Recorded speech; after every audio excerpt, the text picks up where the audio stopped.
La raison contre la révélation, Spinoza juge Jésus et Mahomet introduction. Saisissante. Imaginez un moment où un seul livre pourrait ébranler les fondements de 3 religions mondiales. Imaginez un homme si audacieux qu'il ose soumettre Jésus-Christ et Mahomet au tribunal impitoyable de la raison humaine. Cette histoire n'est pas une fiction. Elle s'est déroulée il y a plus de 3 siècles et ses répercussions résonnent encore aujourd'hui dans nos débats les plus brûlants.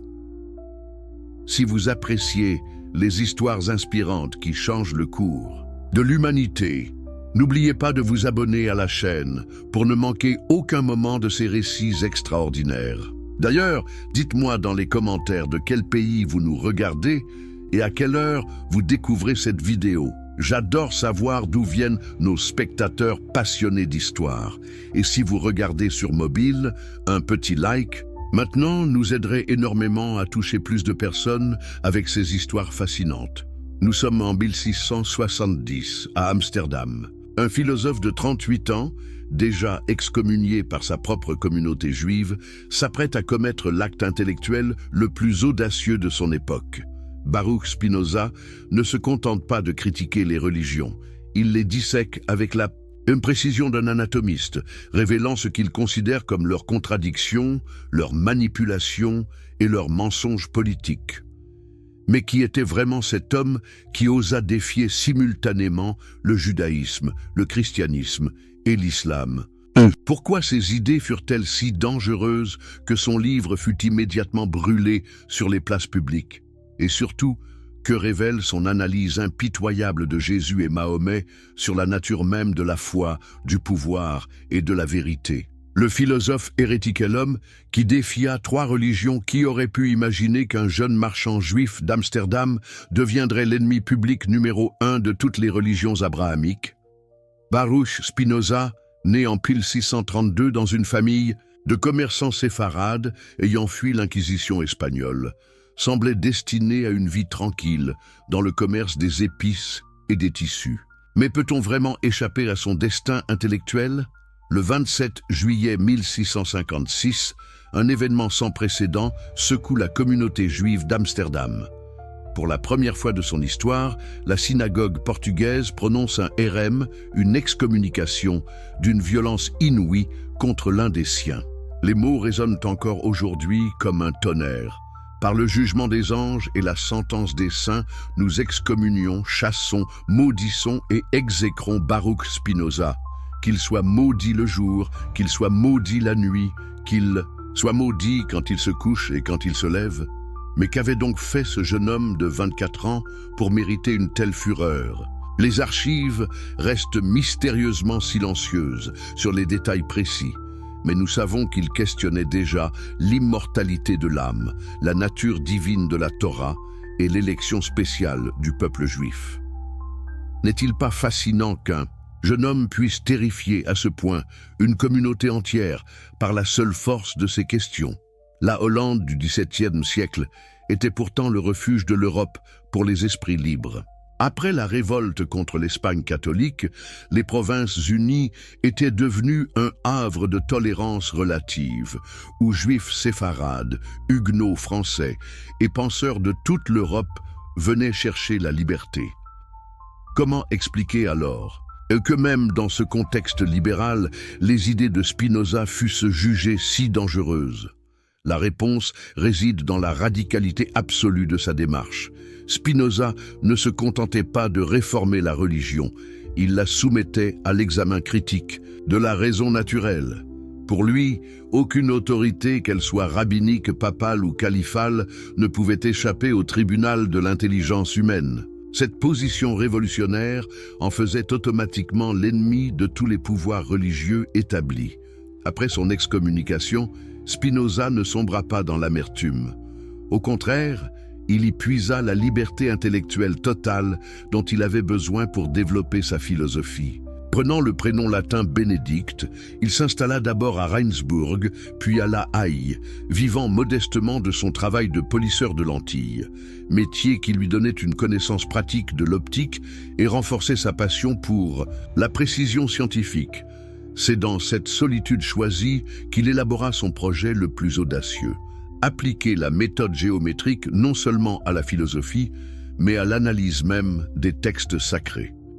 Pouvait-on vraiment traiter la Bible comme n'importe quel autre document historique? Spinoza était convaincu que oui, et cette conviction allait révolutionner à jamais notre rapport aux Écritures. Le projet révolutionnaire du Tractatus N 1670, un livre anonyme, paraît chez l'éditeur Jan Rieverts à Amsterdam sous le titre Tractatus Theologico-Politicus. Aucun nom d'auteur n'apparaît sur la couverture et l'adresse de l'éditeur est falsifiée. Hambourg au lieu d'Amsterdam. Ces précautions étaient-elles vraiment nécessaires? L'avenir allait le prouver dramatiquement. Mais pourquoi Spinoza entreprit-il ce travail titanesque? Ses motivations étaient multiples et profondément personnelles. D'une part, il voulait se justifier de son excommunication en montrant que ses doutes sur la religion juive étaient fondés rationnellement. D'autre part, il observait avec inquiétude la montée des tensions religieuses en Hollande, où les calvinistes orthodoxes tentaient de reprendre le pouvoir aux républicains libéraux. L'objectif déclaré du Tractatus était double. Démontrer que la liberté de philosopher non seulement peut être accordée sans danger pour la piété et la paix de l'État, mais qu'elle ne peut être supprimée sans supprimer avec elle la paix de l'État et la piété elle-même. Mais derrière cette formulation prudente se cachait un projet bien plus radical, libérer l'humanité de la superstition religieuse en montrant que les prétendues révélations divines n'étaient que des productions humaines. Comment Spinoza comptait-il démontrer une thèse aussi explosive? Sa méthode était d'une simplicité redoutable. Il allait utiliser la Bible elle-même pour prouver que la Bible n'était pas la parole de Dieu. En appliquant aux Écritures les mêmes critères d'analyse historique et philologique qu'à n'importe quel autre texte ancien, il espérait révéler leurs contradictions internes, leurs anachronismes et leurs manipulations politiques.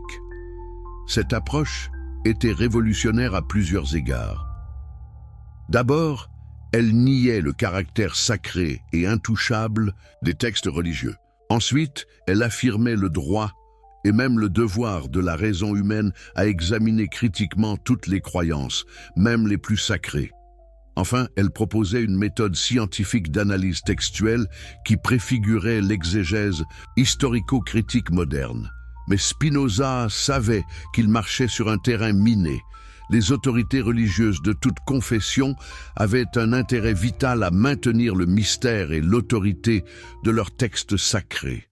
En les soumettant à l'analyse rationnelle, ils sapaient les fondements mêmes de leur pouvoir. N'était-ce pas là un acte de guerre intellectuelle déclaré? Le philosophe d'Amsterdam était parfaitement conscient des risques qu'il prenait. Dans ses lettres à ses amis, il exprime ses craintes d'être persécuté, voire assassiné. Mais il estimait que la vérité valait tous les dangers. La vérité, écrivait-il, est à elle-même son propre signe. Si ces démonstrations étaient justes, elles finiraient par s'imposer malgré toutes les résistances. La méthode géométrique appliquée aux Écritures, qu'est-ce qui distinguait l'approche de Spinoza de toutes les critiques religieuses antérieures? Sa formation philosophique et sa passion pour les mathématiques lui avaient donné une arme intellectuelle redoutable. La méthode géométrique héritée d'Euclide et perfectionnée par Descartes. Pour Spinoza, la vérité devait pouvoir se démontrer avec la même rigueur qu'un théorème mathématique. Partant de définitions claires et de principes évidents, on devait pouvoir déduire logiquement toutes les conséquences sans jamais faire appel à l'autorité, à la tradition ou à la révélation. Cette exigence de rigueur absolue était-elle applicable à l'étude des religions? Spinoza en était convaincu. Dans le Tractatus, il énonce sa méthode révolutionnaire. Pour interpréter l'Écriture, il est nécessaire de posséder son histoire véritable. Ensuite, il faut recueillir les opinions de chaque livre et les réduire à des rubriques principales, de façon à avoir sous les yeux tout ce qui concerne chaque point de doctrine. Enfin, il faut noter toutes celles qui sont ambiguës ou obscures, ou qui paraissent se contredire. Cette approche historico-critique était d'une modernité saisissante. Spinoza exigeait de connaître les langues originales des textes, leurs contextes historiques, leurs auteurs présumés et les circonstances de leur rédaction. Il refusait catégoriquement l'idée que certains passages puissent être mystérieux ou au-dessus de la raison humaine.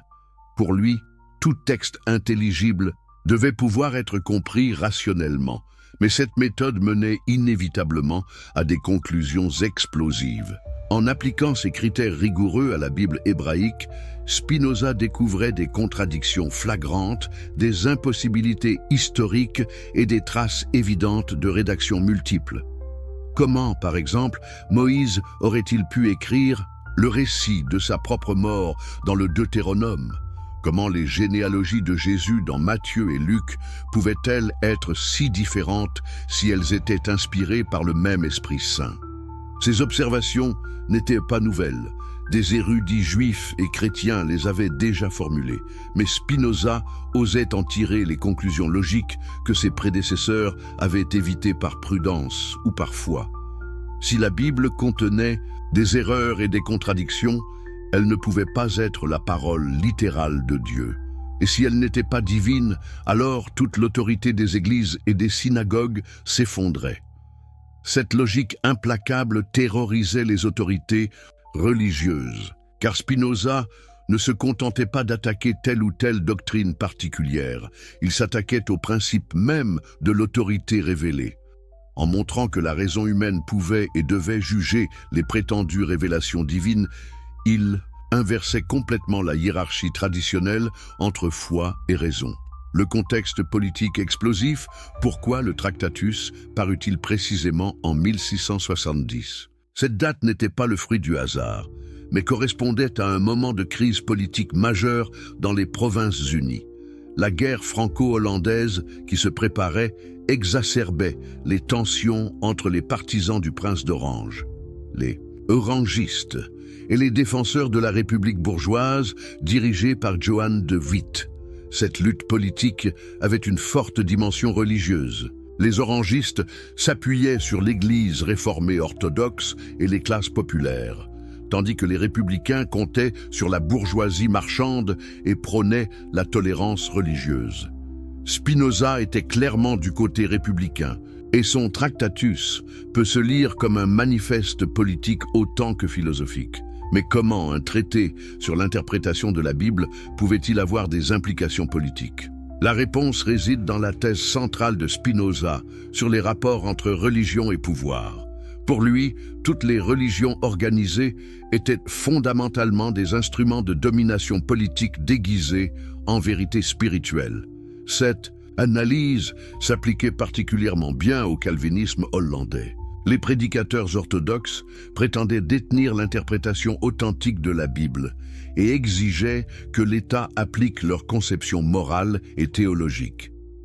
Spinoza dénonçait cette prétention comme une usurpation. Aucun clerc ne pouvait revendiquer le monopole de l'interprétation biblique et l'État devait rester neutre en matière religieuse. Cette position était révolutionnaire pour l'époque. Même dans la Hollande relativement tolérante, l'idée d'une séparation stricte entre Église et État semblait impensable. Les autorités civiles étaient censées protéger et promouvoir la vraie religion. Seule la définition de cette vraie religion faisait débat entre catholiques, luthériens, calvinistes et autres confessions. Spinoza allait beaucoup plus loin. Pour lui, il n'existait pas de vraie religion au sens traditionnel du terme. Toutes les religions historiques étaient des créations humaines, adaptées aux besoins de leurs époques et de leurs sociétés.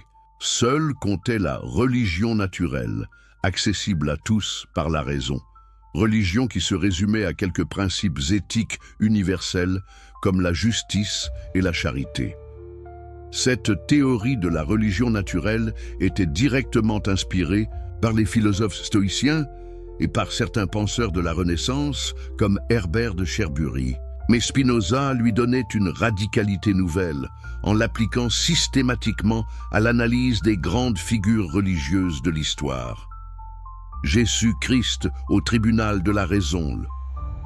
Jésus historique démystifié quand Spinoza porta son regard analytique sur la figure de Jésus-Christ, il entreprit peut-être l'acte intellectuel le plus audacieux de toute l'histoire occidentale. Comment un philosophe juif du XVIIe siècle pouvait-il prétendre comprendre mieux que 17 siècles de théologie chrétienne la nature et la mission du fondateur du christianisme?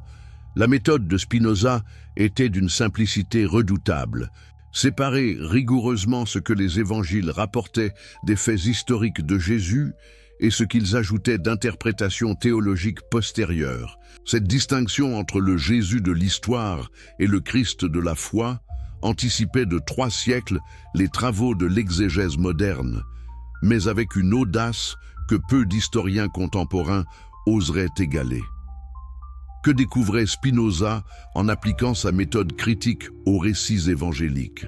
D'abord, un homme exceptionnel par sa sagesse morale et sa capacité à toucher les cœurs simples.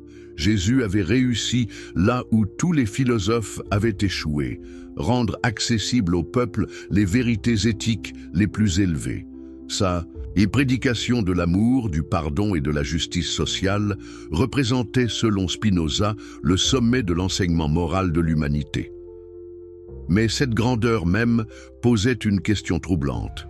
Pourquoi un homme si sage avait-il prétendu être le Fils de Dieu? Spinoza refusait catégoriquement l'explication traditionnelle selon laquelle Jésus était effectivement divin. Pour lui, l'hypothèse divine était non seulement invérifiable, mais logiquement contradictoire. Comment l'infini pourrait-il devenir fini, l'éternel temporel, l'immuable changeant? La solution spinozienne était aussi élégante que révolutionnaire. Jésus n'avait jamais prétendu être Dieu au sens métaphysique du terme. Quand il se disait fils de Dieu, il utilisait une métaphore courante dans la littérature hébraïque pour désigner quelqu'un de particulièrement proche de la volonté divine. Les prophètes de l'Ancien Testament employaient régulièrement ce langage figuré sans que personne ne les prenne au pied de la lettre. Comment alors expliquer la divinisation progressive de Jésus dans la tradition chrétienne? Spinoza y voyait un phénomène typique de l'évolution des mouvements religieux. Les disciples, impressionnés par la personnalité exceptionnelle de leur maître, avaient progressivement amplifié ses paroles et ses actes. Cette amplification était naturelle et compréhensible. Elle témoignait de l'impact extraordinaire de Jésus sur ceux qui l'avaient connu.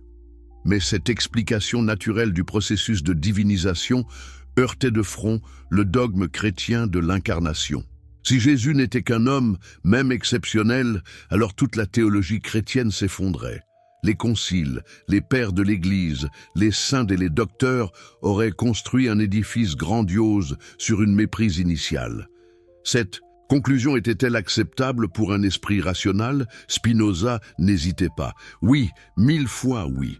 La vérité historique devait primer sur toutes les constructions théologiques, aussi vénérables fussent-elles. Et cette vérité était que Jésus, dépouillé de ses oripeaux divins, apparaissait plus grand encore comme simple homme que comme prétendu Dieu incarné. L'analyse impitoyable des miracles. Si Jésus n'était qu'un homme, que fallait-il penser des miracles qui lui étaient attribués? Cette question était cruciale, car les prodiges évangéliques constituaient depuis toujours la preuve de la divinité du Christ. Spinoza s'attaqua à ce bastion de la foi chrétienne avec sa logique habituelle, implacable et dévastatrice. Sa démonstration partait d'un principe philosophique fondamental. Les lois de la nature sont éternelles et immuables, car elles découlent nécessairement de la nature même de Dieu. Accepter l'existence de miracles reviendrait donc à admettre que Dieu puisse se contredire lui-même, ce qui est logiquement absurde. Un Dieu parfait ne saurait modifier ses propres décrets sans se révéler imparfait. Cette argumentation était d'une redoutable efficacité dialectique. En effet, plus les chrétiens insistaient sur la perfection divine, plus ils rendaient impossible l'existence des miracles censés prouver cette perfection. N'était-ce pas là un paradoxe insurmontable pour la théologie traditionnelle? Mais Spinoza ne se contentait pas de cette réfutation théorique. Il analysait aussi concrètement les récits de miracles évangéliques pour montrer leurs invraisemblances et leurs contradictions internes. Prenons l'exemple de la multiplication des pains. Comment 5 pains et 2 poissons auraient-ils pu nourrir 5000 hommes sans compter les femmes et les enfants? Les évangélistes eux-mêmes donnent des versions différentes de cet épisode, ce qui trahit sa nature légendaire. L'explication spinozienne de ces récits était double. D'une part, il résultait de l'amplification naturelle des souvenirs. Un repas partagé dans la joie et la fraternité devenait, au fil des redites, une multiplication miraculeuse. D'autre part, il répondait à un besoin psychologique, un profond des premières communautés chrétiennes, prouver la supériorité de leur maître sur tous les autres thaumaturges de l'époque. Cette analyse psychologique des origines du merveilleux religieux était particulièrement novatrice. Spinoza montrait comment l'imagination humaine transforme spontanément les événements marquants en prodiges surnaturels. Ce processus n'avait rien de spécifiquement chrétien. On le retrouvait dans toutes les traditions religieuses, y compris les plus anciennes. Mais alors, que faire des témoignages évangéliques? Fallait-il les rejeter en bloc comme pure fiction? Spinoza était plus nuancé. Pour lui, ces récits contenaient un noyau historique authentique, mais enrobé de légendes, pieuses. La tâche du critique était de séparer le grain de l'ivraie, les faits des interprétations. Cette méthode permettait de sauver l'essentiel du message évangélique tout en éliminant ses aspects surnaturels. Jésus avait vraiment guéri des malades par l'effet psychosomatique de sa personnalité exceptionnelle et de sa parole apaisante. Il avait vraiment nourri les foules par son enseignement spirituel qui donnait un sens à la vie de ses auditeurs. Il était vraiment ressuscité dans le cœur de ses disciples qui avaient retrouvé espoir après le traumatisme de sa mort. Cette réinterprétation naturalisée des miracles évangéliques préservait donc leur signification spirituelle tout en écartant leurs impossibilités physiques. N'était-ce pas là une solution élégante au conflit séculaire entre foi et raison? La déconstruction de la doctrine trinitaire. Si Jésus n'était qu'un homme et si les miracles s'expliquaient naturellement, que restait-il de la théologie chrétienne? Spinoza s'attaqua logiquement au dogme central du christianisme, la Trinité divine. Cette doctrine, élaborée laborieusement par les conciles des premiers siècles, pouvait-elle résister à l'examen critique de la raison philosophique? La réponse spinozienne était sans appel. Non seulement la Trinité était indémontrable, mais elle était logiquement contradictoire. Comment une substance unique pourrait-elle être simultanément 3 personnes distinctes? Comment l'unité absolue de Dieu pourrait-elle se concilier avec sa triple personnalité? Les théologiens avaient beau invoquer le mystère, ils ne faisaient que masquer une impossibilité rationnelle sous un voile de vénération. Cette critique n'était pas entièrement originale. Les Juifs et les musulmans l'avaient formulée dès l'origine du christianisme. Mais Spinoza lui donnait une radicalité nouvelle en montrant comment la doctrine trinitaire résultait d'une série de confusions conceptuelles et d'amalgames historiques. D'abord, la confusion entre les niveaux de discours métaphorique et littéral. Quand Jésus parlait de Dieu comme de son Père, il employait une image familière pour exprimer sa proximité spirituelle avec le divin. Ses disciples auraient dû comprendre qu'il s'agissait d'une façon de parler, non d'une affirmation métaphysique, sur la structure intime de la divinité. Ensuite, l'amalgame entre l'inspiration prophétique et l'incarnation divine. Que Jésus eût reçu une inspiration exceptionnelle de Dieu, cela était probable, et même évident au vu de ses enseignements. Mais de là à en conclure qu'il était Dieu lui-même incarné, il y avait un saut logique injustifiable. Tous les prophètes avaient été inspirés sans pour autant être divinisés. Enfin, la personnification abusive de notions abstraites.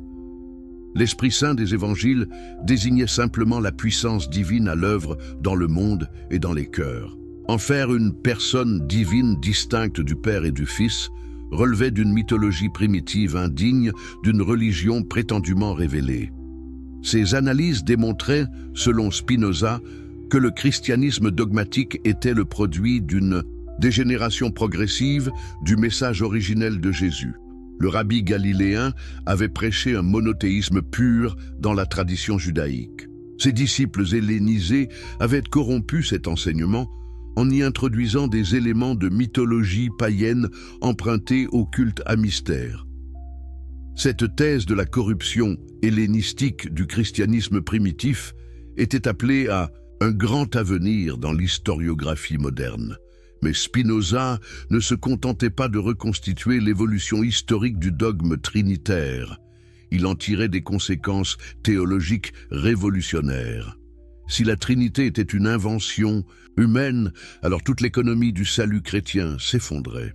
Plus de fils de Dieu mourant pour racheter les péchés du monde, plus de grâce divine distribuée par les sacrements, plus de médiation ecclésiastique nécessaire entre Dieu et les hommes. Le christianisme se trouvait ramené à sa dimension purement éthique et sociale, dépouillé de sa prétention surnaturelle. Cette réduction du christianisme à sa substance morale était-elle un appauvrissement ou un enrichissement? Pour Spinoza, c'était incontestablement un progrès. En éliminant les mystères incompréhensibles et les dogmes contradictoires, on retrouvait l'essentiel de l'enseignement du Christ, l'amour de Dieu et du prochain, la recherche de la justice et de la paix, l'espoir d'un monde meilleur. Jésus, le plus grand des prophètes après avoir déconstruit méthodiquement la christologie traditionnelle, Spinoza reconstruit une image de Jésus parfaitement cohérente avec sa philosophie. Loin d'être diminué par la critique rationnelle, le personnage historique de Jésus ressort grandi de cette épuration intellectuelle. Dans la hiérarchie spinozienne des formes de connaissance, Jésus occupait une place unique. Il n'était, certes pas philosophe au sens technique du terme, ses enseignements ne procédèrent pas par démonstration géométrique, mais il possédait au plus haut degré ce que Spinoza appelait la connaissance prophétique. L'intuition immédiate des vérités morales fondamentales et la capacité de les communiquer au peuple. Cette supériorité prophétique de Jésus tenait à plusieurs facteurs. D'abord, l'universalité de son message. Contrairement aux prophètes hébreux qui s'adressaient spécifiquement au peuple juif, Jésus avait formulé des principes éthiques valables pour tous les hommes de tous les temps. Ensuite, la simplicité de sa pédagogie. Il avait su rendre accessibles aux esprits les plus simples des vérités que les philosophes peinaient à démontrer. Enfin, l'efficacité historique de sa prédication. Aucun autre enseignement moral n'avait eu un impact comparable sur l'évolution de l'humanité. Cette reconnaissance de la grandeur prophétique de Jésus permettait à Spinoza de préserver l'essentiel du respect chrétien pour son fondateur, tout en écartant ses aspects dogmatiques inacceptables. Le Christ spinozien n'était plus un Dieu incarné, mais il restait le plus parfait éducateur moral de l'histoire humaine. Cette position était d'autant plus remarquable qu'elle venait d'un philosophe juif excommunié. Spinoza n'avait aucun intérêt personnel à magnifier la figure de Jésus. Au contraire, sa propre histoire familiale de marane persécuté par l'Inquisition chrétienne aurait pu l'inciter à la sévérité. Mais sa passion de la vérité historique l'emportait sur tous les préjugés confessionnels. Cette objectivité critique s'exprimait aussi dans sa comparaison entre Jésus et Moïse. Le législateur hébreu avait certainement été un grand homme, mais son œuvre restait marquée par les limites de son époque et de son peuple. Ses lois rituelles n'avaient plus de sens une fois disparu l'État théocratique d'Israël. Ces conceptions théologiques portaient la marque de leur contexte historique. Jésus, au contraire, avait transcendé les particularismes de son milieu pour formuler une éthique véritablement universelle. Son enseignement gardait toute sa valeur, même après la destruction du Temple et la dispersion des Juifs. Cette supériorité n'était pas raciale ou nationale, mais purement spirituelle. Elle tenait à la profondeur de son intuition morale et à la générosité de sa vision humaine. en Minnesota, établissant ainsi la prééminence prophétique de Jésus. Spinoza accomplissait une révolution silencieuse dans l'histoire des idées religieuses. Il montrait qu'on pouvait reconnaître pleinement la grandeur du Christ sans adhérer au christianisme dogmatique, vénérer sincèrement son enseignement sans accepter sa divinité prétendue. Cette voie moyenne entre le rejet antichrétien et l'adhésion confessionnelle ouvrait des perspectives inédites pour le dialogue entre les religions et la philosophie. Elle préfigurait l'attitude de nombreux penseurs des Lumières qui, tout en critiquant les églises, conserveraient une admiration profonde pour la figure historique de Jésus, Mahomet et l'islam sous le microscope rationnel, prophète du désert. Face à la critique philosophique, quand Spinoza tourna son regard analytique vers la figure de Mahomet, il abordait un terrain encore plus périlleux que l'examen du christianisme. Au XVIIe siècle, l'islam était perçu en Europe chrétienne non comme une religion légitime, mais comme une hérésie diabolique ou une imposture politique. Comment un philosophe épris de vérité objective pouvait-il évaluer équitablement une tradition si peu connue et si systématiquement déformée? Mahomet et l'islam sous le microscope rationnel, prophète du désert, face à la critique philosophique. Quand Spinoza tourna son regard analytique vers la figure de Mahomet, il abordait un terrain encore plus périlleux que l'examen du christianisme. Au XVIIe siècle, l'islam était perçu en Europe chrétienne non comme une religion légitime, mais comme une hérésie diabolique ou une imposture politique. Comment un philosophe épris de vérité objective pouvait-il évaluer équitablement une tradition si peu connue et si systématiquement déformée? La situation de Spinoza était paradoxalement favorable à cette entreprise. En tant que juif excommunié, il n'avait aucune loyauté confessionnelle à ménager envers le christianisme. Sa connaissance de l'hébreu et de l'araméen lui donnait accès aux sources orientales, souvent inaccessibles aux savants européens. Enfin, son expérience personnelle de l'exclusion religieuse le rendait sensible aux déformations polémiques dont sont victimes les minorités spirituelles.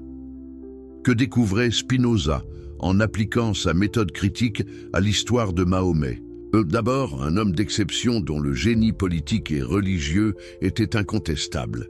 Partir de rien, ou presque, dans une société tribale morcelée et parvenir en 20 ans à unifier l'Arabie sous une nouvelle foi, cela relevait d'un talent organisationnel extraordinaire. Quel autre fondateur de religion avait accompli une transformation sociale aussi rapide et aussi durable? Mais cette réussite même posait une question troublante. Comment expliquer un succès si foudroyant sans recourir à l'hypothèse divine? L'explication traditionnelle musulmane, Mahomet avait reçu directement de Dieu, par l'intermédiaire de l'ange Gabriel, un message parfait et définitif. Était-elle crédible pour un esprit rationnel? Spinoza appliquait à Mahomet la même grille d'analyse qu'à Jésus. Distinguer soigneusement l'homme historique de la figure légendaire construite par ses disciples. Cette méthode révélait un personnage complexe, mélange fascinant de mysticisme sincère et de pragmatisme politique, d'inspiration religieuse authentique et de calcul stratégique habile. Le Mahomet spinozien n'était ni le prophète, parfait vénéré par les musulmans, ni l'imposteur diabolique dénoncé par les polémistes chrétiens.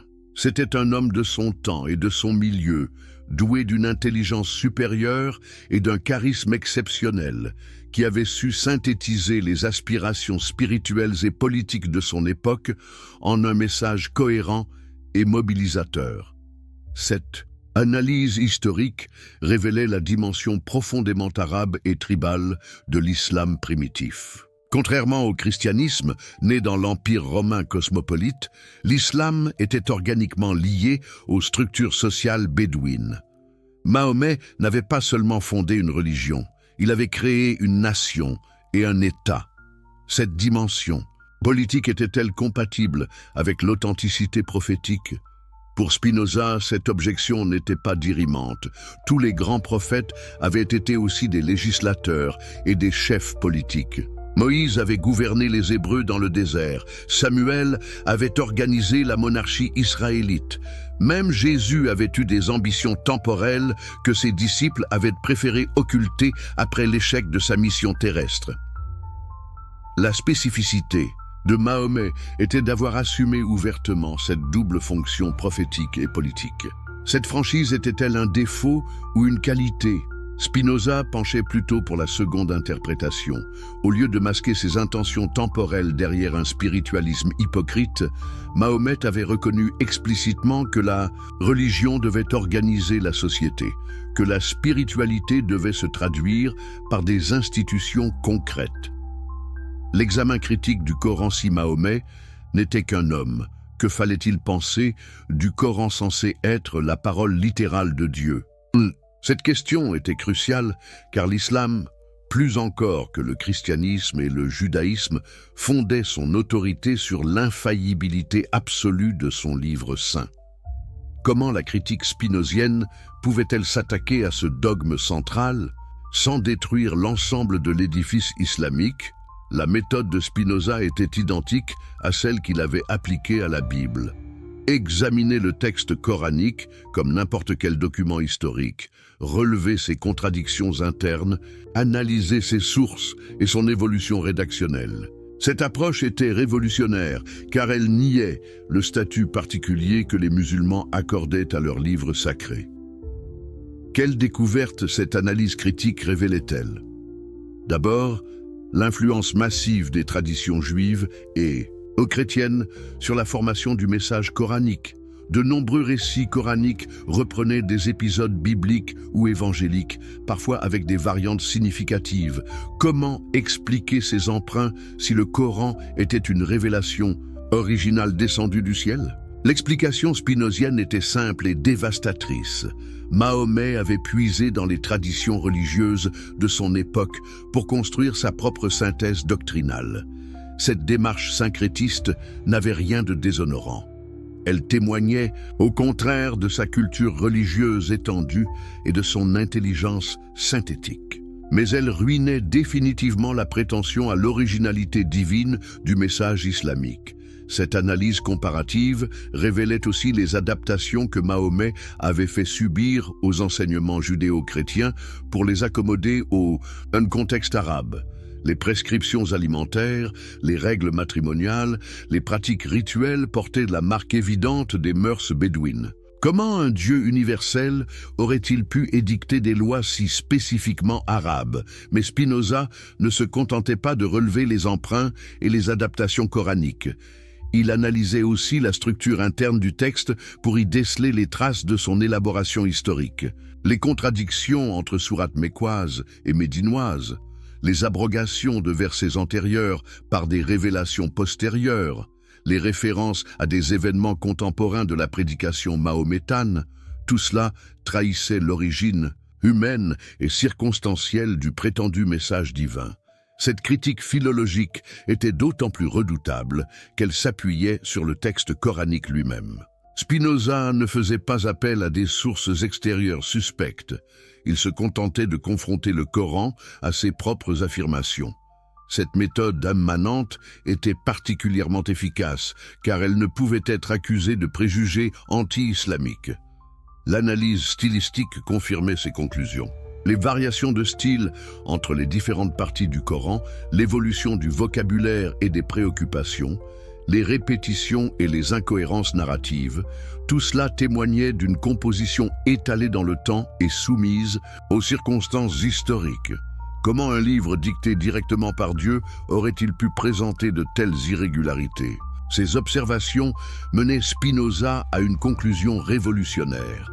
Le Coran était l'œuvre personnelle de Mahomet, expression de son génie religieux et politique, mais nullement un texte descendu du ciel. Cette thèse était moins scandaleuse qu'il n'y paraissait, car elle préservait l'essentiel de la vénération musulmane pour leur prophète tout en écartant les impossibilités théologiques du dogme de l'inspiration littérale. La dimension politique de l'islam. Primitif, l'analyse spinozienne de l'islam révélait une spécificité majeure par rapport aux autres religions abrahamiques: l'intrication originelle du spirituel et du temporel dans le projet mahométan. Alors que Jésus avait proclamé que son royaume n'était pas de ce monde, Mahomet avait explicitement voulu fonder un ordre social et politique conforme à la volonté divine. Cette ambition était-elle compatible avec l'authenticité prophétique? La question n'était pas purement académique. Elle touchait au cœur du problème que Spinoza voulait résoudre dans son Tractatus: définir les rapports légitimes entre religion et politique. L'exemple islamique était particulièrement instructif, car il montrait les conséquences d'une théocratie assumée, où le chef religieux était aussi le chef politique et militaire. Les résultats de cette confusion des pouvoirs étaient ambivalents. Selon Spinoza, d'un côté, elle avait permis une transformation sociale rapide et profonde. L'Arabie pré-islamique était morcelée, anarchique, dominée par les vendettas tribales et l'exploitation des faibles. En quelques décennies, Mahomet et ses successeurs avaient créé un empire unifié, doté d'un code juridique cohérent et d'institutions administratives efficaces. Cette réussite politique était incontestable. D'un autre côté, cette politisation de la religion avait eu des effets pervers durables.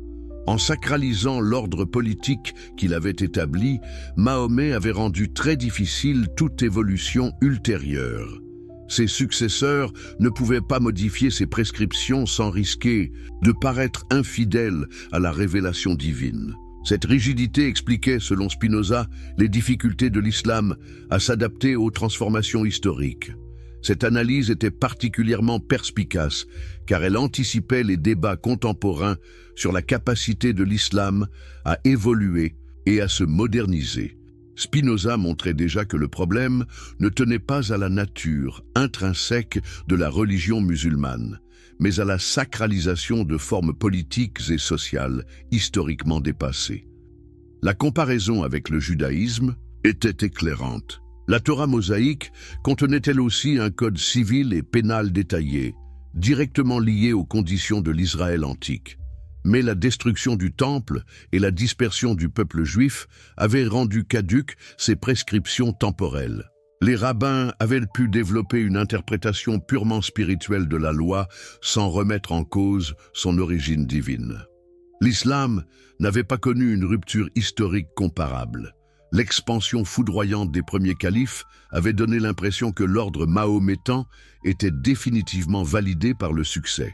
Cette continuité politique avait eu pour effet paradoxal de fossiliser la religion dans ses formes primitives. N'y avait-il pas là une tragédie historique qui privait l'islam de sa capacité d'adaptation? Spinoza ne portait pas un jugement purement négatif sur cette évolution. Il reconnaissait que la stabilité institutionnelle de l'islam avait permis de préserver et de transmettre un patrimoine spirituel et culturel considérable. Les sciences, la philosophie, les arts avaient fleuri dans l'empire musulman médiéval comme nulle part ailleurs. Cette créativité intellectuelle témoignait de la fécondité du message mahométan quand il était interprété avec souplesse. Mais cette même rigidité institutionnelle expliquait selon lui la stagnation relative de l'islam à partir du XIIe siècle. En refusant la distinction spinozienne entre vérité philosophique et vérité prophétique, les docteurs musulmans s'étaient interdit les adaptations nécessaires à la survie culturelle. Cette leçon historique n'était-elle pas riche d'enseignements pour l'avenir? Mahomet comparé à Jésus. Au terme de ces analyses parallèles du christianisme et de l'islam, Spinoza se trouvait en position d'établir une comparaison raisonnée entre leurs fondateurs respectifs. Cette confrontation était d'autant plus significative qu'elle venait d'un philosophe extérieur aux deux traditions, capable d'objectivité critique. Sur le plan de l'enseignement moral, la supériorité de Jésus lui paraissait indiscutable. Le message évangélique de l'amour universel, du pardon des offenses et de la non-violence représentait selon lui le sommet de l'inspiration éthique humaine. Mahomet, tout en prêchant la justice et la solidarité sociale, n'avait jamais atteint cette radicalité morale. Son acceptation de la guerre, de l'esclavage et de la polygamie témoignait des compromis avec les mœurs de son époque. Mais sur le plan de l'efficacité historique, le jugement s'inversait.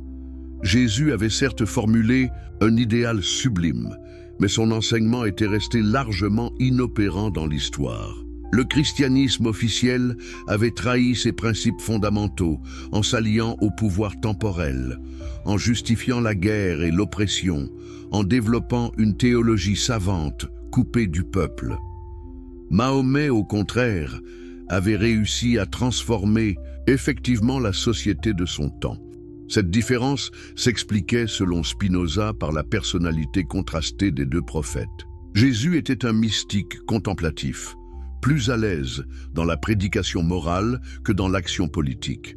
Sa grandeur spirituelle s'accompagnait d'une certaine naïveté pratique qui le rendait inadapté aux luttes temporelles. Mahomet était un réaliste politique doublé d'un visionnaire religieux, capable de concilier l'idéal et l'efficacité. Cette analyse psychologique menait Spinoza à une conclusion nuancée sur la valeur respective des deux prophéties. Jésus avait mieux exprimé l'essence éternelle de la religion, l'aspiration à la justice et à l'amour. Mahomet avait mieux réussi l'incarnation historique de cette aspiration, la construction d'un ordre social plus équitable. Les deux approches étaient légitimes et complémentaires. Mais cette complémentarité n'effaçait pas les différences de niveau. Pour Spinoza, l'universalité du message christique l'emportait sur l'efficacité de la prédication mahométane. Jésus avait parlé à l'humanité entière et pour tous les temps. Mahomet avait parlé aux Arabes de son époque et dans leur langue culturelle. Cette différence d'amplitude expliquait la diffusion géographique supérieure du christianisme. Cette hiérarchisation des prophéties, selon leur degré d'universalité, était caractéristique de la méthode spinozienne. Pour lui, la valeur d'un enseignement religieux se mesurait à sa capacité de transcender les particularismes ethniques, culturels et historiques. De ce point de vue, Jésus l'emportait nettement sur Mahomet, mais aussi sur Moïse et tous les autres fondateurs de religions nationales. Cette conclusion n'impliquait aucun mépris pour l'islam en tant que tel. Spinoza reconnaissait volontiers que la religion musulmane avait apporté des progrès considérables au peuple qui l'avait adopté. Mais ces progrès restaient relatifs et temporaires, liés aux circonstances de l'époque et du lieu. L'enseignement de Jésus, au contraire, gardait toute sa valeur au-delà de ses contingences historiques. Cette supériorité du christianisme originel ne s'étendait évidemment pas aux églises historiques. Spinoza était impitoyable pour les déformations que les institutions chrétiennes avaient fait subir au message évangélique. Sur ce point, l'islam pouvait même revendiquer une certaine supériorité, ayant mieux préservé le monothéisme pur et l'égalité sociale prônée par son fondateur. Cette dialectique complexe entre l'excellence des principes et la médiocrité des institutions était au cœur de la réflexion spinozienne sur l'histoire des religions. Elle expliquait pourquoi aucune confession historique ne pouvait prétendre détenir la vérité absolue, tout en reconnaissant que certaines traditions s'approchaient plus que d'autres de l'idéal religieux universel. La révolution méthodologique qui changea l'histoire avant de poursuivre cette fascinante exploration, si vous appréciez ces histoires inspirantes qui ont façonné notre monde, prenez un moment pour vous abonner à la chaîne. Vous ne voudrez manquer aucun de ces récits extraordinaires qui continuent d'influencer notre époque. Et dites-moi dans les commentaires, de quel pays nous regardez-vous en ce moment? À quelle heure découvrez-vous cette histoire? J'adore connaître notre communauté internationale. Si vous regardez sur mobile, un petit like dès maintenant nous aiderait énormément à partager ces récits avec encore plus de personnes passionnées d'histoire. La naissance de la critique biblique moderne, que se passe-t-il quand un esprit révolutionnaire décide d'appliquer les méthodes scientifiques les plus rigoureuses à l'étude des textes les plus sacrés de l'humanité? Cette question trouvait sa réponse dans les pages du Tractatus de Spinoza, où naissait sous nos yeux la première véritable science de l'exégèse biblique. L'innovation spinozienne ne résidait pas seulement dans ses conclusions, aussi scandaleuses fussent-elles, mais dans sa méthode révolutionnaire. Pour la première fois dans l'histoire occidentale, un penseur osait traiter la Bible exactement comme n'importe quel autre document antique, sans égard particulier pour son statut supposément sacré. Cette approche était d'une audace inouïe. Imaginez le choc que représentait, pour des lecteurs habitués à vénérer chaque mot des Écritures comme une révélation divine, de voir ces mêmes textes disséqués avec la froideur clinique d'un anatomiste. Spinoza analysait les contradictions chronologiques, relevait les anachronismes historiques, comparait les styles littéraires, exactement comme un philologue étudiant Homère ou Virgile. Prenons un exemple concret de cette méthode révolutionnaire. Dans le livre de la Genèse, le récit de la création apparaît en deux versions différentes, avec des ordres de création contradictoires. Les exégètes traditionnels s'épuisaient à concilier ces variantes par des interprétations alambiquées. Spinoza, lui, y voyait simplement la preuve que deux traditions différentes avaient été artificiellement combinées par un rédacteur tardif. Cette explication était d'une simplicité désarmante, mais elle bouleversait complètement la conception traditionnelle de la composition biblique. Si la Genèse résultait d'un travail éditorial humain, que restait-il de son inspiration divine? Comment maintenir l'infaillibilité des Écritures face à de telles évidences de composition multiples? Mais Spinoza ne se contentait pas de relever les incohérences textuelles. Il reconstituait aussi l'histoire de la formation du canon biblique, montrant comment certains livres avaient été inclus ou exclus selon des critères politiques plutôt que spirituels. Le livre d'Esther, par exemple, ne mentionnait même pas le nom de Dieu. Comment justifier sa présence dans la Bible, sinon par des considérations très humaines? Cette analyse historique de la canonisation révélait un processus long et complexe, marqué par les luttes entre différentes écoles religieuses et les pressions du pouvoir politique. Les livres deutérocanoniques, acceptés par les catholiques mais rejetés par les protestants, témoignaient de ces débats séculaires sur l'authenticité scripturaire. N'était-ce pas là la preuve que la définition même de la parole de Dieu relevait de décisions humaines contingentes? L'impact de cette méthode critique dépassait largement le domaine religieux. En appliquant aux textes sacrés les mêmes critères d'analyse qu'aux documents profanes, Spinoza fondait les bases de ce qui deviendrait l'historiographie moderne. Il montrait qu'aucun texte, aussi vénérable fût-il, ne pouvait échapper à l'examen critique de la raison historique. Cette révolution méthodologique s'accompagnait d'une révolution conceptuelle tout aussi importante. Spinoza distinguait rigoureusement entre la vérité historique d'un récit et sa signification spirituelle. Qu'un épisode biblique soit historiquement inexact n'enlevait rien à sa valeur morale ou symbolique. Cette distinction permettait de préserver l'essentiel du message religieux tout en écartant ses aspects factuellement indéfendables. La distinction révolutionnaire entre prophétie et philosophie au cœur de la révolution intellectuelle spinozienne, se trouvait une distinction conceptuelle d'une importance capitale, celle entre la connaissance prophétique et la connaissance philosophique. Cette différenciation apparemment technique révolutionnait en réalité toute la compréhension traditionnelle de la révélation religieuse. Qu'est-ce qui distinguait fondamentalement un prophète d'un philosophe selon Spinoza? La réponse tenait en quelques mots, leur mode d'accès à la vérité et leur public cible. Le philosophe procédait par démonstration rationnelle, s'adressant à une élite intellectuelle capable de suivre des raisonnements abstraits. Le prophète, lui, accédait à la vérité par intuition imaginative et la transmettait au peuple par des images, des paraboles et des récits frappants. Cette distinction n'impliquait aucune hiérarchie de valeur entre les deux formes de connaissance. Spinoza reconnaissait pleinement la légitimité et la nécessité de l'enseignement prophétique. Comment aurait-il pu en être autrement? Les vérités morales les plus essentielles, la justice, la charité, l'humilité, étaient parfaitement accessibles à l'intuition prophétique, alors que la philosophie peinait souvent à les démontrer, rigoureusement. Mais cette égalité de valeurs s'accompagnait d'une différence radicale de méthode et de portée. La philosophie visait à la connaissance universelle et éternelle, valable en tout temps et en tout lieu. La prophétie, elle, s'adaptait nécessairement aux circonstances historiques particulières, au tempérament personnel du prophète, aux besoins spécifiques de son auditoire.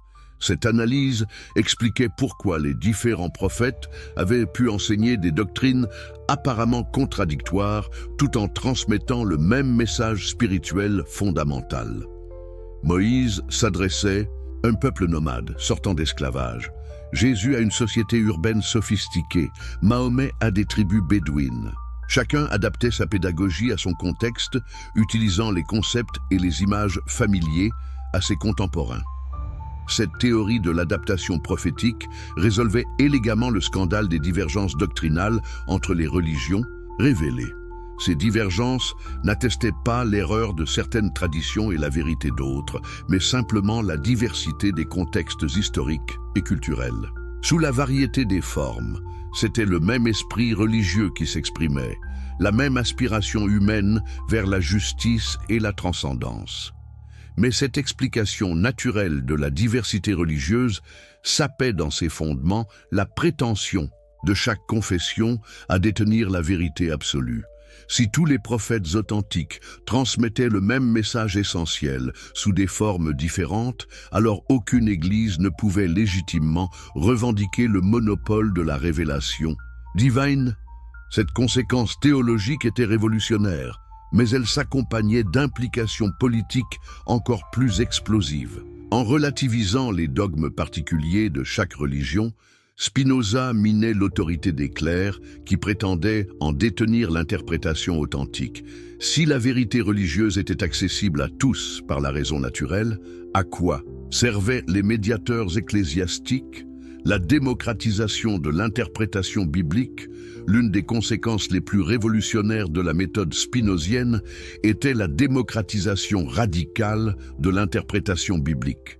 En établissant que les Écritures devaient être comprises selon leur sens historique et littéral, plutôt que selon les gloses savantes des théologiens, Spinoza rendait leur lecture accessible à tout esprit raisonnablement cultivé. Cette accessibilité de principe était porteuse d'une charge révolutionnaire considérable. Depuis des siècles, les églises fondaient leur autorité sur la complexité prétendument insurmontable des textes sacrés. Seuls les clercs formés dans les écoles théologiques étaient censés posséder les clés herméneutiques nécessaires à leur compréhension.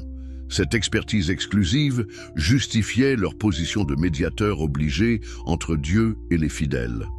Spinoza balayait d'un revers de main cette prétention cléricale. Pour lui, l'écriture était parfaitement claire sur l'essentiel: l'amour de Dieu et du prochain, la recherche de la justice, la pratique de la charité. Ces vérités fondamentales étaient accessibles à tous les lecteurs de bonne foi, sans nécessité d'initiation théologique particulière. Les obscurités apparentes du texte concernaient des points secondaires d'histoire ou de géographie, non le message spirituel central. Cette théorie de la clarté scripturaire s'inspirait directement de la tradition protestante, mais Spinoza la poussait beaucoup plus loin que Luther ou Calvin.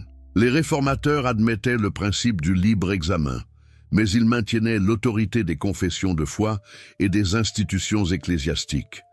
Spinoza, lui, allait jusqu'au bout de la logique démocratique. Chaque individu était non seulement autorisé, mais obligé de lire et d'interpréter personnellement les textes sacrés.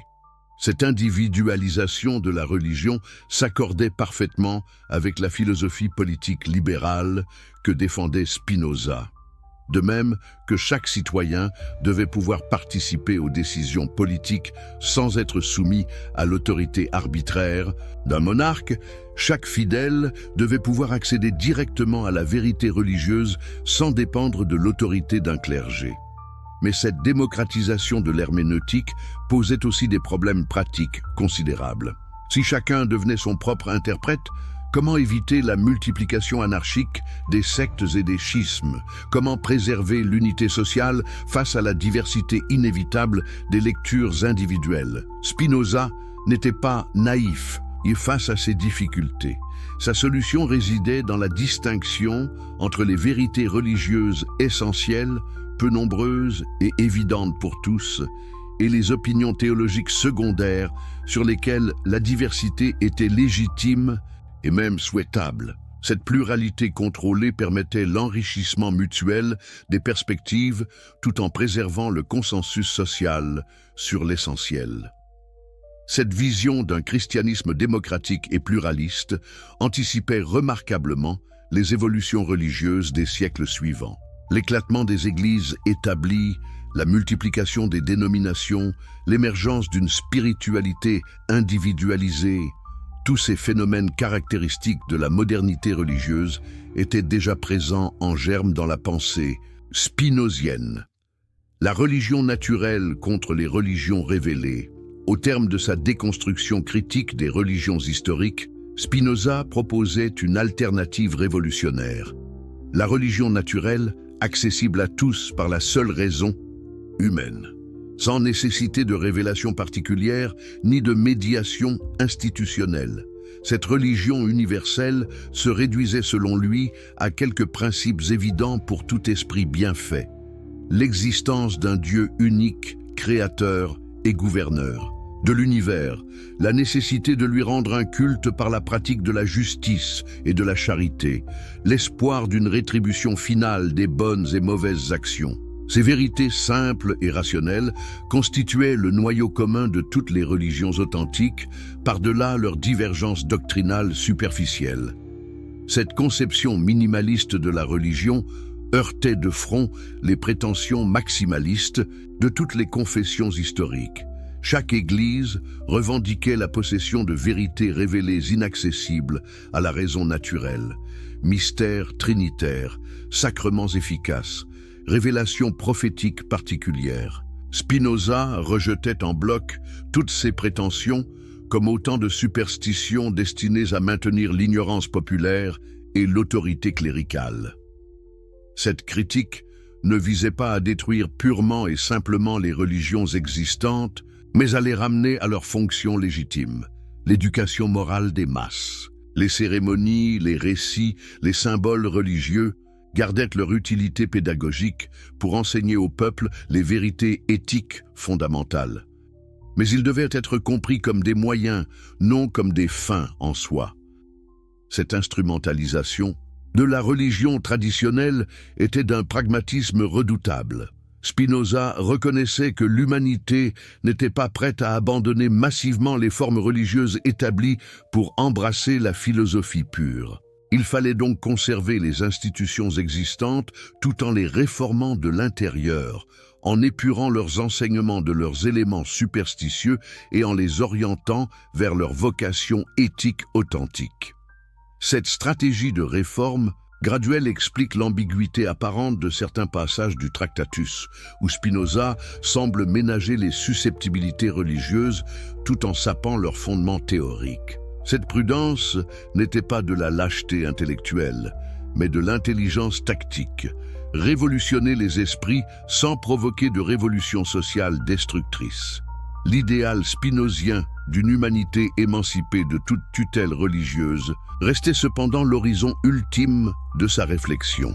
Il espérait qu'à terme, l'éducation philosophique permettrait à tous les hommes d'accéder directement aux vérités éthiques sans avoir besoin des béquilles mythologiques de la religion traditionnelle.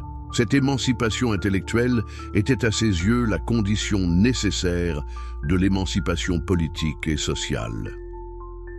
L'héritage explosif qui façonne encore notre mondel brasier européen que Spinoza alluma, qu'arriva-t-il quand le Tractatus Theologico-Politicus commença à circuler dans les milieux intellectuels européens? L'effet fut celui d'une bombe incendiaire jetée dans une poudrière. Jamais peut-être un livre philosophique n'avait provoqué une telle levée de boucliers unanime de la part de toutes les autorités religieuses et politiques établies. La première réaction fut la stupeur incrédule. Comment un seul homme avait-il osé s'attaquer simultanément aux fondements du judaïsme, du christianisme et de l'islam? Comment avait-il eu l'audace de traiter Moïse, Jésus et Mahomet comme de simples figures historiques soumises aux lois ordinaires de la critique rationnelle? Cette transgression de tous les tabous religieux dépassait l'entendement des contemporains de Spinoza. Mais la stupeur céda rapidement place à la fureur. Dès 1671, un an après sa publication, le livre était officiellement condamné par les autorités hollandaises sur plainte du consistoire réformé d'Amsterdam. L'arrêt de prohibition était d'une violence inouïe. L'ouvrage était qualifié de livre très pernicieux et blasphématoire, qui tend à saper tous les fondements de la religion chrétienne et de la politique. Cette condamnation officielle n'empêchait nullement la diffusion clandestine de l'œuvre. Au contraire, l'interdit ne faisait qu'aiguiser la curiosité des lecteurs cultivés.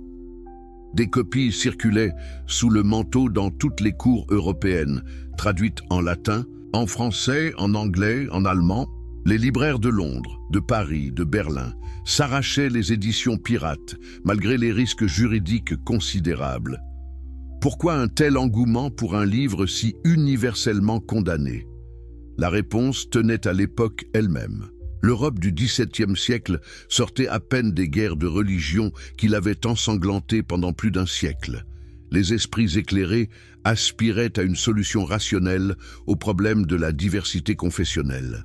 Le livre de Spinoza, malgré ses aspects scandaleux, offrait précisément cette solution en relativisant toutes les prétentions dogmatiques particulières.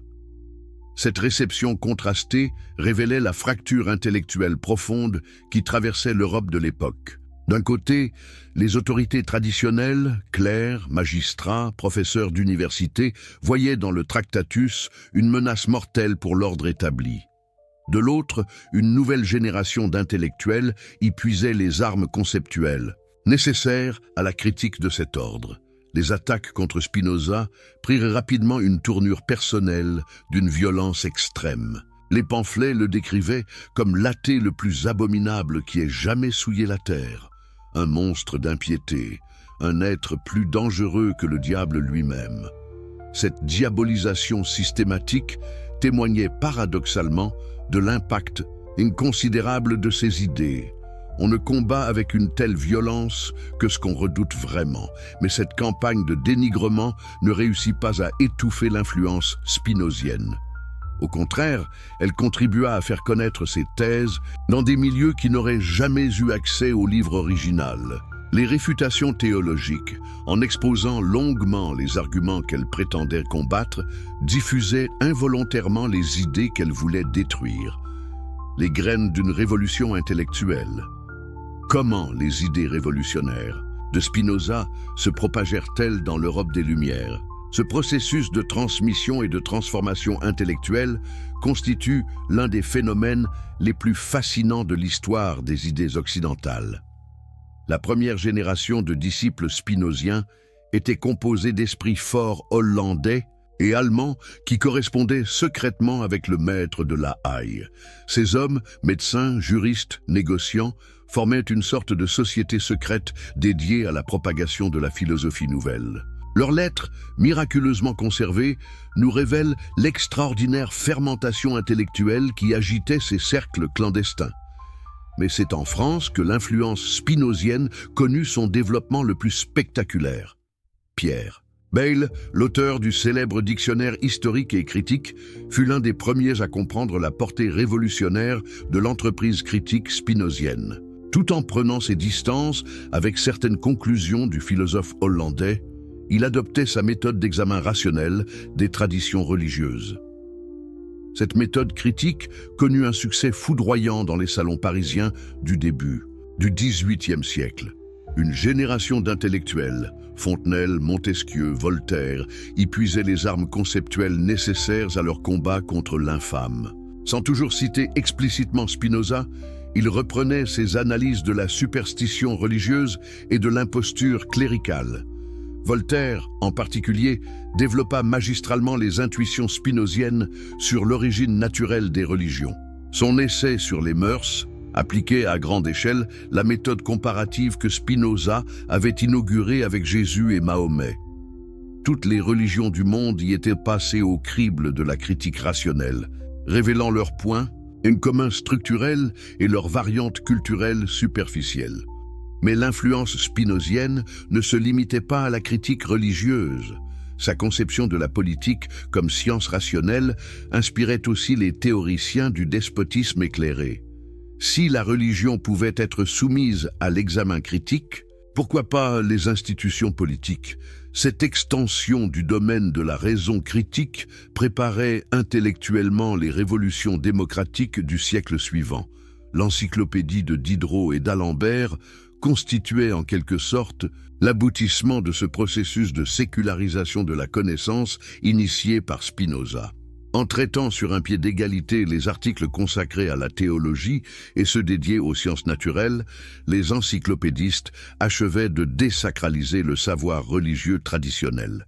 Cette révolution épistémologique s'accompagnait d'une transformation progressive du rapport social à la religion. Dans les milieux cultivés, la piété traditionnelle cédait la place à un déisme philosophique épuré de tout élément surnaturel. Cette évolution, amorcée par Spinoza, culminerait avec la Révolution française et ses tentatives de fonder une religion civile purement rationnelle. L'émancipation critique des textes sacrés, l'une des révolutions intellectuelles les plus durables accomplies par Spinoza, concernait l'étude scientifique des textes religieux. En appliquant aux Écritures les méthodes d'analyse historique et philologique, il inaugurait ce qui deviendrait la critique biblique moderne. Cette révolution méthodologique connut un développement spectaculaire dans l'Allemagne du XVIIIe et du XIXe siècle. Des savants comme Johann Semler, Johann Eichhorn, Wilhelm de Wetth reprirent et systématisèrent l'approche critique spinozienne. Leurs travaux révélèrent la complexité historique de la formation du canon biblique, l'existence de sources multiples dans la composition des livres saints, l'évolution doctrinale des traditions religieuses. Ces découvertes eurent un impact révolutionnaire sur la théologie chrétienne. Comment maintenir la doctrine de l'inspiration divine face aux évidences de composition humaine révélées par l'analyse critique? Comment préserver l'autorité ecclésiastique quand la science historique démontrait le caractère contingent de la formation des dogmes? Certains théologiens tentèrent de résister à cette évolution en cantonnant la critique aux aspects externes des textes sacrés, langue, style, contexte historique, tout en préservant leur autorité spirituelle, interne. Mais cette distinction artificielle ne pouvait résister longtemps à l'extension naturelle de la méthode critique à tous les aspects des Écritures. D'autres, plus lucides, acceptèrent les conséquences de la révolution spinozienne et entreprirent de refonder la théologie sur des bases compatibles avec la science historique. Cette théologie libérale reconnaissait le caractère humain et historique des textes bibliques tout en maintenant leur valeur spirituelle permanente. Cette position révolutionnaire à l'époque est devenue majoritaire dans les églises protestantes contemporaines. L'impact de cette révolution herméneutique dépassait largement le domaine religieux. En montrant que les textes les plus vénérables pouvaient être soumis à l'analyse critique, Spinoza ouvrait la voie à l'étude scientifique de toutes les traditions culturelles. L'anthropologie, la sociologie, l'histoire des religions modernes sont toutes filles de cette révolution méthodologique. Cette extension du domaine de la critique rationnelle transformait aussi le rapport de l'Occident aux autres civilisations. Au lieu de juger les religions et les cultures étrangères selon les critères exclusifs du christianisme, les savants européens apprenaient progressivement à les comprendre dans leur contexte propre. Cette révolution de l'objectivité scientifique préparait l'émergence de l'orientalisme moderne. L'héritage politique révolutionnaire, si l'influence religieuse de Spinoza fut considérable, son impact politique ne fut pas moindre. Sa théorie de la séparation entre philosophie et théologie préparait intellectuellement la séparation entre Église et État, qui caractérise la modernité démocratique. Cette séparation ne relevait pas, selon lui, d'une hostilité de principe envers la religion, mais d'une analyse rationnelle des fonctions sociales respectives du pouvoir spirituel et du pouvoir temporel. La religion avait pour mission l'éducation morale des masses et la cohésion sociale par le partage de valeurs communes. L'État devait assurer la sécurité extérieure et la justice intérieure par l'application impartiale des lois. Cette distinction, fonctionnelle, impliquait l'autonomie réciproque des deux domaines. L'État ne devait pas intervenir dans les questions purement spirituelles qui relevaient de la conscience individuelle. Réciproquement, les églises ne devaient pas prétendre dicter au pouvoir civil ses décisions politiques au nom de prétendues révélations divines. Cette théorie de la laïcité avant la lettre inspirait directement les révolutionnaires français de 1789. La Déclaration des droits de l'homme et du citoyen, en proclamant la liberté de conscience et d'opinion, traduisait juridiquement les principes spinoziens de tolérance religieuse et de libre examen des croyances. Mais l'héritage politique de Spinoza dépassait la question religieuse. Sa conception contractualiste de l'État, sa théorie de la souveraineté populaire, sa défense de la liberté d'expression anticipaient les grandes conquêtes démocratiques des siècles suivants. Les révolutions américaines et françaises puisaient largement dans ce réservoir conceptuel spinozien. Cette influence s'exerçait parfois de manière indirecte, par l'intermédiaire d'auteurs qui développaient des intuitions spinoziennes sans toujours le citer explicitement. John Locke, Montesquieu, Rousseau reprenaient tous, sous des formes diverses, l'idée spinozienne selon laquelle le pouvoir politique devait être fondé rationnellement sur le consentement des gouvernés plutôt que sur l'autorité divine ou intraditionnelle.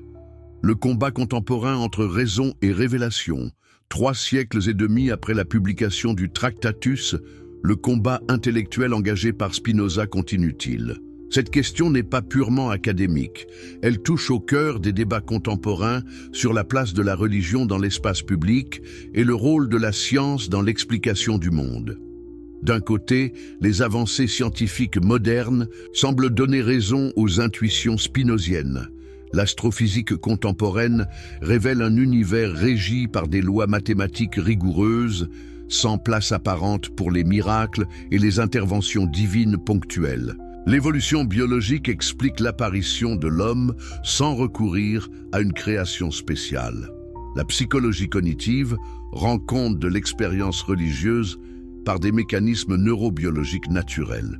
Ces découvertes scientifiques reproduisent, sur une échelle infiniment plus vaste, l'entreprise de naturalisation du surnaturel accomplie par Spinoza au XVIIe siècle. De même que le philosophe hollandais expliquait les miracles bibliques par des causes naturelles, la science contemporaine intègre tous les phénomènes dans un système explicatif cohérent qui n'a pas besoin de l'hypothèse divine.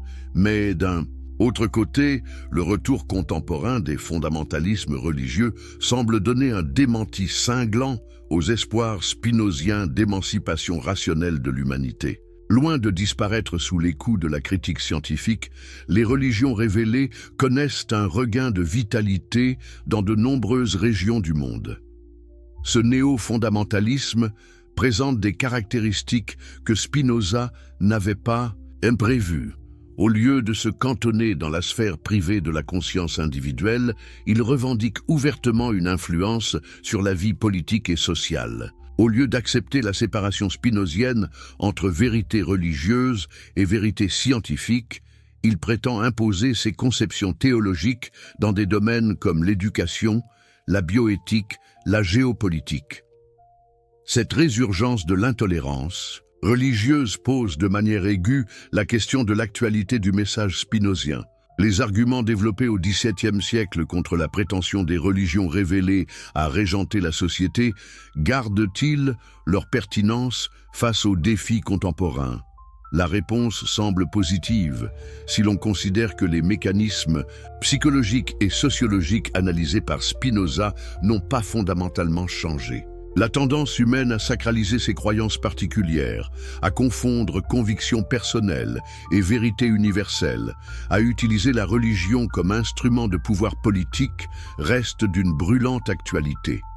Dans ce contexte, l'exigence spinozienne de soumission de toutes les croyances à l'examen critique de la raison garde toute sa valeur libératrice. Face au dogmatisme de toute nature, religieux mais aussi idéologique ou scientiste, l'esprit critique inauguré par Spinoza reste la meilleure garantie de la liberté intellectuelle et politique.